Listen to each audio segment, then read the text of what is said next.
हुस्सियों के खिलाफ अमेरिकी ऑपरेशन के बावजूद ईरान के supreme leader ayatollah Ali Khamenei और मजबूती के साथ इजरायल और अमेरिका के खिलाफ डटकर खड़े हुए हैं। खेमनेई ने न्यूक्लियर मुआहदे पर बातचीत की ट्रंप की तजवीज को खारिज कर दिया है, लेकिन इस बीच अमेरिका B-52 जंगी जहाज ने इजरायल के साथ एयर प्रैक्टिस की है, जो ईरानी न्यूक्लियर ठिकानों पर हमला करने के लिए है। इस खबर से ईरान में हड़कंप मच गया है।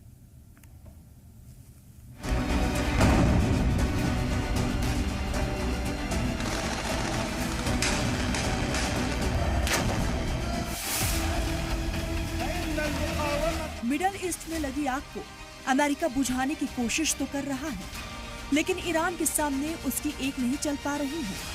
कभी हौसियों का हमला तो कभी ट्रंप की तजवीज को ठुकराकर ईरान ने ट्रंप को पैगाम दे दिया है कि वो भले ही दुनिया के सामने खुद को खलीफा साबित करता रहे, लेकिन ईरान पर उसका कोई फर्क नहीं पड़ने वाला। यमन में हौसी बागियों पर अमेरिका ने जवाबी हमला जरूर किया, लेकिन हौसियों का हौसला टूटा नहीं है और वो लगातार रेड सी पर अपनी मौजूदगी का एहसास करवा रहे हैं। माहिरीन का मानना है कि अमेरिका का मकसद यमन से कहीं आगे तक फैला हुआ है।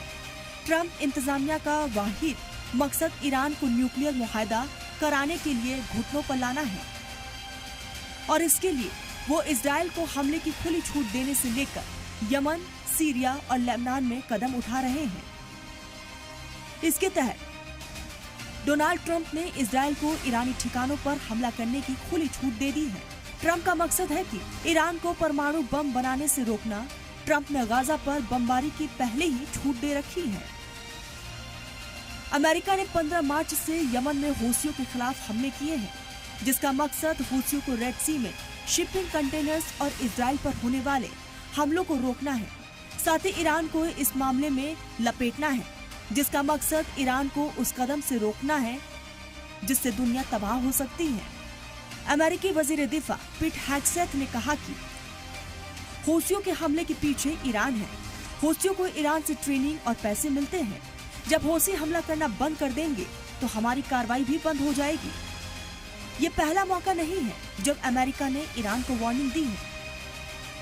खुद ट्रंप ने पहले ही वार्निंग दी है कि अगर हौसियों के हमले बंद नहीं हुए ईरान को कीमत चुकानी पड़ेगी। लिहाजा हौसियों पर लगातार हमले और ईरान को वार्निंग देने का ट्रंप का मकसद उसे न्यूक्लियर मुआहदे करने के लिए मजबूर करना हो सकता है। लेकिन हौसियों के खिलाफ अमेरिकी मुहिम के बावजूद ईरान के supreme leader ayatollah Ali Khamenei ने झुकने से इनकार कर दिया। उन्होंने न्यूक्लियर मुआहदे पर बातचीत के ट्रंप की तजवीज को खारिज कर दिया। ऐसे में ईरान के पास दो ही ऑप्शन है, या तो झुको या जंग करो। हौसियों के ठिकाने पर अमेरिका के हमलों ने डोनाल्ड ट्रंप की उस वार्निंग को सही साबित किया है, जिसमें उन्होंने कहा था कि अगर ईरान अपने न्यूक्लियर डेवलपमेंट को वापस नहीं लेता है और उसे बंद नहीं करता है और अगर देश एटम बम बनाने की दहलीज तक पहुंचता है, तो अमेरिका और इजरायल ईरान के न्यूक्लियर ठिकानों पर खतरनाक हमले कर सकते हैं। ट्रंप के इंतजामिया ने इजरायल के साथ ज्वाइंट एयर प्रैक्टिस करके फिर से पैगाम भेजने की कोशिश की है।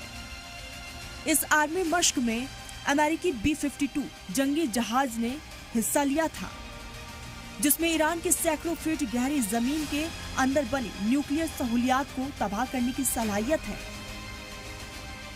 इसके अलावा आर्मी प्रैक्टिस में इजरायली F-151 और F-351 जहाजों ने भी हिस्सा लिया है, जिसका मकसद साफ है कि ये प्रैक्टिस ईरान पर हमले की पहले से प्लानिंग थी। ब्यूरो रिपोर्ट, सलाम टीवी।